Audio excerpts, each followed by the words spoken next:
Greetings from the beach hut. I wanted to get on and do my shadow of the week. My shadow of the week is kind of like my shop my stash or my makeup bag of the week. What I do is I pick one shadow and play with it for the whole week and try to get different looks. And I do that because a lot of times I'll try something and the first time I'll think I don't like it. And then after I play with it 4 or 5 times, I kind of learn how to use it.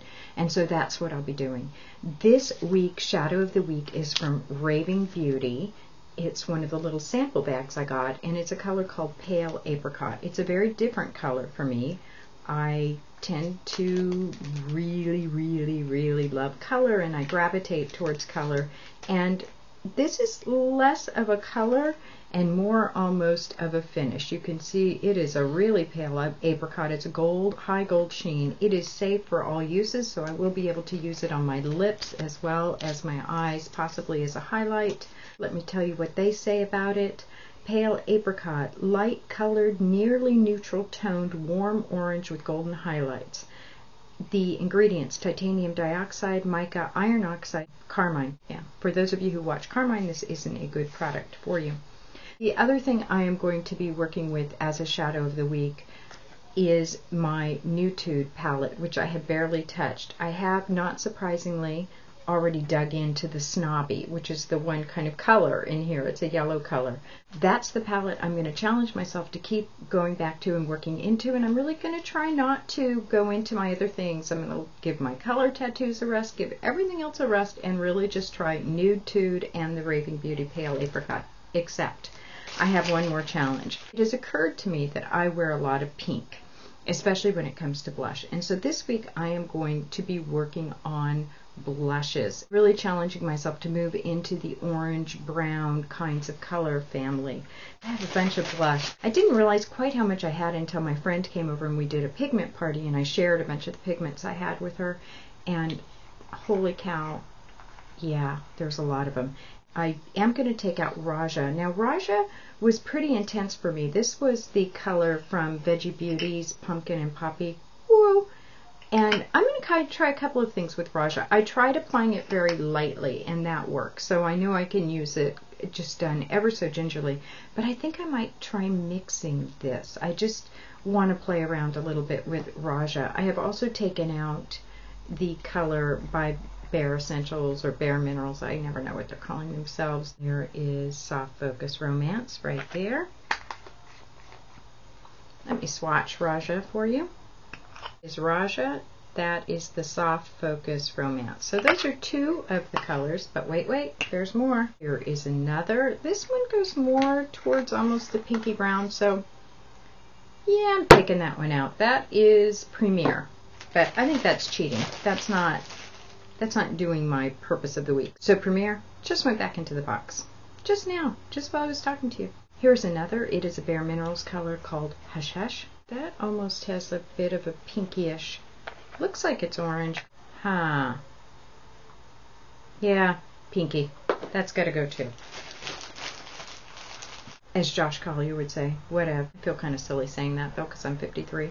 But that reminds me to thank Josh again, Josh Collier, for the shout out. And I think many of you have found your way to this channel through him, and I'm glad you're here, and thank you for watching. And while I'm saying that, thank you to everyone who watches. I always say this, but I'm a university professor and I'm used to a captive audience, so it's really exciting to have people who are just watching because they think it's fun. My students, I don't think my students think I'm fun. Bare Minerals Riches. There it is.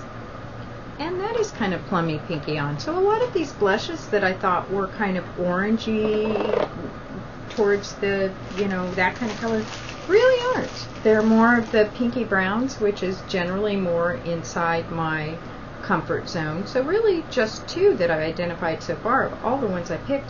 And here's another one from Bare Minerals called Paradise. So I'm going to swatch Paradise. I hope I get one more blush, since I've made such a to-do about, oh, I'm going to try these blushes that are in the orange family, and won't this be different for me? And then I pull them out and most of them are pink. There is Paradise, and that is a definite orange. So of all the 6 that I pulled, 3 are in fact kind of true oranges. So I will be using this Bare Minerals Paradise, Soft Focus Romance, and Raja, which is from Pumpkin and Puppy. That's what I will do with blush. For foundation, I'm not going to use any this week. Let me tell you why. I rarely have breakouts, almost never, and I am breaking out this week, and I'm not sure why, so I have to do some detective work. I started a new serum, so that's a possibility, but I also started last week just chucking in my Bare Minerals Bisque in with my moisturizer and kind of making a tinted moisturizer and putting it on. That could be the culprit, so I'm going to go without any foundation this week. I'm going to continue to use that serum. It is the Your Best Face serum that I got in the sample from the Truth in Aging. I really don't think it's the serum. I suspect it's the way I was using the Bare Minerals product.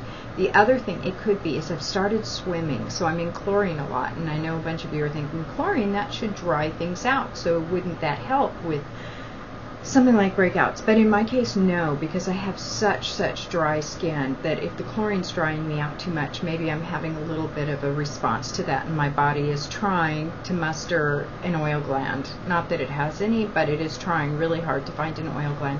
So I need to do some things differently this week. That means no foundation, no primer, just sunscreen, moisturizer, and I will conceal where I need to and hopefully clear up. It's not like when I break out you're going to see it a lot, because when I talk about I'm breaking out, I mean I have kind of little tiny bumps. You probably aren't even going to be able to see them, but I see them. This right here that you might see is a scratch from the bird.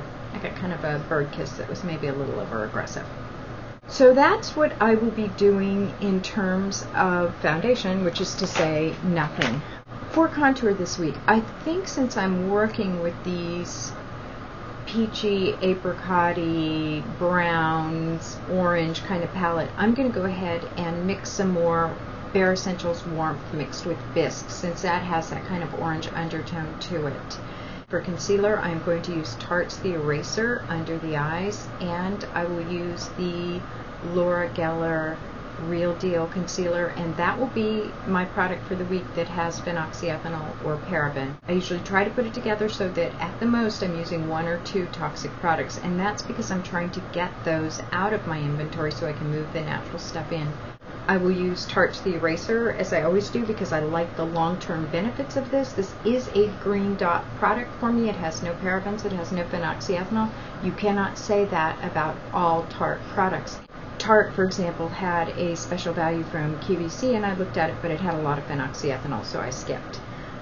That reminds me too, Bare Minerals had a sale, and they were coming out with some new products, and one of the things they have is Well Rested in a cream form, and I thought, wouldn't that be cool?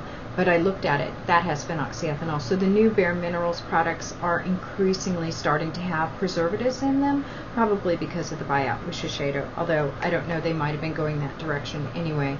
As much as I like the benefits that I've gotten from Tarte's The Eraser, which is what it's supposed to do, is give you long-term benefits under the eye, and I really think it has improved with wrinkling and some darkness there, because I had wickedly dark circles.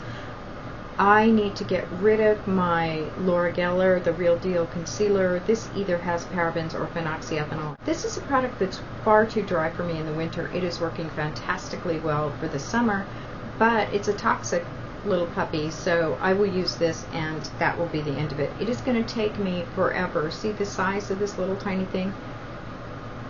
There is tons of product still left in here. A little goes a long way on this product. I will also use this to spot conceal if I see little spots, which I hope are going to go away. Brows, same, 100% pure in vanilla sugar and cocoa plum. I always use those. For liners, in black, I pulled out my 100% pure gel liner in black tea, as well as my Pigment Celestial Crow by Glamour Doll Eyes. This will need to be foiled. I will use my Tarte Emphasize, another green dot product for me. I use this to tightline. And I think in this nude Tude palette there are some shadows that are going to work as liner, so I should be fine on liner. Mascara, 100% pure in black tea. Love this. For lips, I always reach into 3 piles. I have my Buxom Big and Healthy lipsticks that I use a lot. I have a small container of lipsticks. I'm fairly fussy about my lipsticks though. I hate anything with a funky taste. I hate anything drying. So I have a really small container of lipsticks, very, very small. And of course I don't use phenoxyethanol around my lips ever. Then I have lip glosses that I dig into, and I'll continue to do that. Lip liner, always Bare Minerals Thistle. So to review, my shadow of the week is the Raving Beauty Pale Apricot. I am going to be working that in with 3 blushes that are in the orange kind of corally family. Brown moving into that direction. I'm going to use my Nude palette, which I have barely touched. Yep, I think I'm ready for the week. I definitely am. I can't wait to try some of these more neutral tones. It's unusual for me again to be using these neutral kinds of looks. I might even challenge myself to do a nude lip. That would be interesting because I generally stay away from a nude lip. I am so abundantly pale that having nothing at all on me is a little bit of a frightening prospect. At any rate, if you tune in next week, you will see me with no makeup, and I will do a look that I found that I liked for the week, and so you will see how I did with my nude palette. Thank you so much for watching. Please subscribe. Make it a great week. Bye.